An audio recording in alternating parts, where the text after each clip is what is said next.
kalau kamu orang yang pandai menilai orang, artinya know who to trust. Orang mana yang bisa kamu percaya, mana yang tidak. Lalu kamu juga pandai menilai orang mana yang kamu tahu ini bagus di posisi apa, ini bagus di posisi mana, di fase bisnis yang mana. Kamu bisa menilai orang itu secara profesional. Dan satu lagi, kamu pandai menilai orang, tahu caranya bagaimana berkomunikasi dengan orang-orang yang berbeda di dalam situasi-situasi yang berbeda, pandai menggunakan kata-kata dan kalimat yang baik untuk mencapai goal kamu.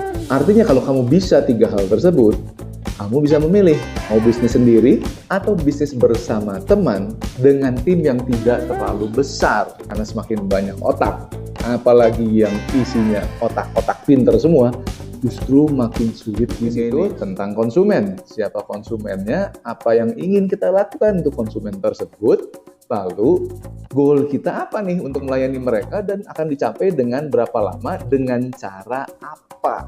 Bukan tentang siapa foundernya. Sebenarnya kamu punya opsi sih, either memulai dengan teman atau mulai sendiri lalu ajak founding team. Tahu apa bedanya founder dan founding team? Founder adalah orang-orang yang mendirikan perusahaan kamu dan juga memiliki pemilikan di perusahaan kamu, artinya dia menyetor sesuatu ke perusahaan, uang, keterampilan, waktu, dan sebagainya, terutama uang. Sementara kalau founding team, orang-orang hebat yang kamu butuhkan di dalam perusahaan di awal, tapi mereka tidak memiliki perusahaan. So kamu udah berteman cukup lama dengan seseorang, berarti kan kepercayaan antar kamu itu sudah cukup tinggi gitu kan. Dan memang dalam di bisnis itu kalau kita menjalankan sesuatu, kepercayaan adalah nomor 1. Selanjutnya adalah kamu pasti sudah mengetahui kelebihan dan kekurangan dari teman-teman kamu yang lain. Seberapa bagus dia di bidang A, seberapa tidak bagus dia di bidang B. Ketiga, kamu mungkin sudah tahu juga bagaimana cara berkomunikasi paling efektif pada tim awal ini. Tim yang paling awal ini adalah orang-orang yang harus bisa merumuskan konsumen mana yang mereka targetkan, dari mana mereka mendapatkan uang. Hal-hal ini hal-hal yang sensitif. Jadi ketika kita berbicara, berdiskusi, kita harusnya udah tahu seberapa efektif, bagaimana cara mempengaruhi si A, bagaimana cara mempengaruhi si B. Ini adalah kemampuan komunikasi dekat dengan teman dan malah menumbuhkan sebuah kepercayaan yang tinggi dan tidak mengontrol. Itu justru yang biasanya nembak balik. Misalnya teman mau pinjam uang, silahkan aja ambil, nggak dicatat. Itu masalah. Misalnya teman mau masukin teman satu lagi, karena menurut kamu teman saya ini bisa dipercaya, temennya, referensinya dia, nggak kamu tes. Itu masalah. Masalah lain seperti masalah pinjaman. Perusahaan di tengah jalan misalnya tidak cukup uang, lalu di antara kamu ada yang meminjamkan uang, lalu nggak dicatat berapa banyak yang dipinjam, berapa lama harus dikembalikan, dan apakah ada margin pinjaman di sana. Kalau nggak dicatat, yang seperti ini di antar teman nggak akan selesai. Itu masalah. Rasa kepercayaan yang terlalu tinggi terhadap teman itu juga malah menjadi sebuah bumerang yang membuat kamu melupakan bahwa segala sesuatu yang sifatnya kesepakatan itu harus dituliskan hitam di atas. Punya perusahaan, foundersnya 9. Kamu merasa apa? Rasanya kalau banyak orang resiko pakai kecil. Ya enggak juga, ini semu juga. Kalau semua orangnya itu ternyata nggak punya uang, nggak bisa bayar utang juga gitu. Rasanya kalau banyak uang, sumber daya kita jadi banyak.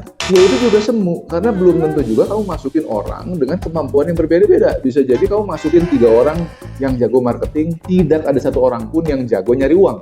Atau pemimpinnya ada 2. Ini jadi masalah nanti, 2 matahari, berkelahi, bubar perusahaan. Lalu rasanya makin banyak orang, rasanya makin rame. Perusahaan itu nggak perlu rame, perusahaan itu butuhnya efektif. Ngapain rame-rame? So kalau menurut saya sebenarnya jangan cenderung memasukkan terlalu banyak orang. Founder tuh cukup 3 juga udah banyak sih kalau menurut saya gitu. Janganlah sampai kayak saya dulu 9. Umur perusahaannya 6 bulan doang. Pengertian lah, udah tahu gimana gua.